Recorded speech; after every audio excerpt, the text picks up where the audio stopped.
안녕하세요. 리사 별이온입니다. 최근 한덕수 국무총리가 가계 순자산 중 부동산 비중이 71.9%에 달한다며 해결책 마련에 큰 책임감을 느낀다고 밝히는 뉴스가 있었습니다. 단순히 보면 한국 가계의 자산 구조에 대한 우려를 표명한 것이죠. 맞습니다. 얼핏 보면 부동산에 자산이 너무 묶여 있어 경제의 유동성이 떨어진다는 분석으로 보일 수 있습니다. 하지만 겉보기와는 다른 더 깊은 문제가 있습니다. 진짜 문제는 이런 현상의 원인을 어떻게 해석하고 정책 결정에 반영하느냐에 달려 있습니다. ISO 심사원 관점에서 보면 이것은 명백히 성과 착시형, 즉 리사 F5 병목과 연결됩니다.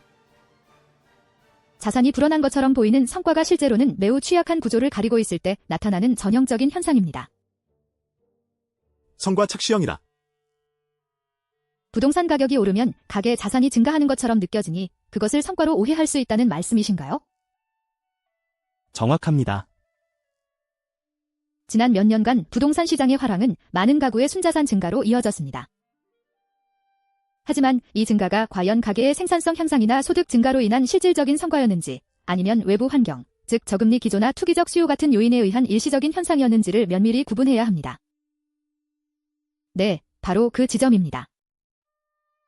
조직, 여기서는 정부라는 거대한 조직이 이러한 자산 증가를 내부 역량, 예를 들어 성공적인 경제정책이나 국민들의 건전한 자산 형성 노력의 결과로만 해석한다면 큰 착각에 빠질 수 있습니다.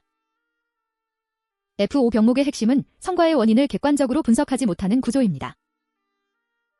그렇다면 한 총리의 책임감이라는 발언은 긍정적이지만 그 책임감이 어떤 구조에서 비롯된 분석에 기반하는지가 중요하다는 거군요. 당연합니다. 문제를 인식하는 것은 중요하지만 그 문제의 근본 원인을 오판하면 해결책 또한 엉뚱한 방향으로 갈 수 있습니다. 예를 들어 부동산 편중을 해소하기 위한 정책을 세울 때 이것이 투기 심리 때문인지 아니면 안전자산 선호 심리 때문인지 아니면 다른 투자처가 부족해서인지 등 원인을 명확히 파악해야 합니다. ISO 9001의 4.1 조직과 상황 이해나 6.1 리스크 및 기회 조항을 떠올리게 합니다. 조직은 외부 환경과 내부 역량을 모두 고려하여 자신에게 영향을 미치는 요인들을 이해하고 그에 따른 리스크와 기회를 식별해야 합니다. 성과의 원인 분석은 이 과정에서 매우 중요한 요소입니다. 그럼 제조 현장에서도 비슷한 사례가 있었을 것 같습니다. 어떤 상황에서 F5 병목이 나타나나요? 네, 얼마 전 한 중소기업에서 경험한 사례가 있습니다. 특정 신제품이 시장에서 예상치 못하게 대박을 터뜨렸습니다. 매출이 폭발적으로 늘었죠. 대표님은 이것을 우리 회사의 기술력이 드디어 빛을 발했다고 해석했습니다. 성과 착시형의 시작이군요. 실제 원인은 무엇이었습니까? 알고 보니 경쟁사의 주력 제품에 치명적인 품질 문제가 발생해서 시장에서 퇴출되면서 A사 제품이 반사이익을 얻은 것이 대부분을 차지했습니다. A사의 기술력이 완전히 무관한 것은 아니었지만 성장의 80% 이상은 외부 환경 덕분이었던 거죠. 그렇다면 대표는 그 상황에서 어떤 결정을 내렸나요? 당연히 기술력에 대한 자신감으로 불필요한 고성능 설비에 추가 투자하고 연구 개발 인력도 대폭 늘렸습니다. 시장이 정상화되자 매출은 급감했고 회사는 과도한 투자 부담과 재고 증가로 심각한 유동성 위기에 직면했습니다. 바로 이 지점이 F5 병목의 치명적인 결과입니다. 성과 원인에 대한 객관적인 분석 없이 잘못된 가정 위에 세워진 의사결정은 결국 조직의 자원을 낭비하고 더 큰 리스크를 증가시킬 수 있습니다. 9.1.3 분석 및 평가 조항이 강조하는 것이 바로 이런 데이터 기반의 평가입니다. 한국 경제의 부동산 편중 문제도 마찬가지라고 볼 수 있겠네요. 부동산 가격 상승이 자산 증가로 이어졌을 때 이를 경제 성과로만 보고 지속적인 부동산 부양책을 펼치거나 다른 산업 육성 기회를 놓치는 경우가 발생할 수 있다는 거군요. 맞습니다. 단기적인 현상이나 외부 요인에 의한 성과를 구조적인 성공으로 오판하면 장기적인 국가 경쟁력을 저해할 수 있습니다.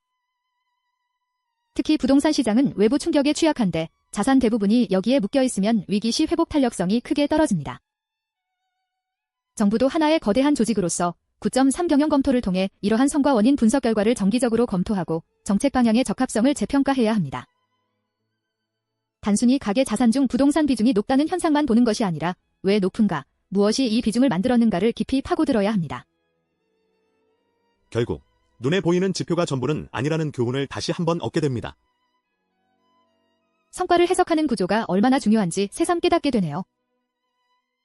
네, 호황기에는 많은 문제점들이 가려지기 마련입니다. 성과 착시형 병목은 특히 그런 상황에서 더욱 위험하죠. 그래서 저희 리사가 항상 강조하는 것이 바로 호황은 구조를 숨기고 위기는 구조를 드러낸다는 통찰입니다. 진정한 경쟁력은 겉으로 보이는 숫자가 아니라 그 숫자를 만들어내는 건강한 구조에 있습니다. 오늘 말씀 감사합니다. 결국 문제를 만든 것은 사람이 아니라 구조입니다. 좋은 회사는 사람이 아니라 구조가 일합니다.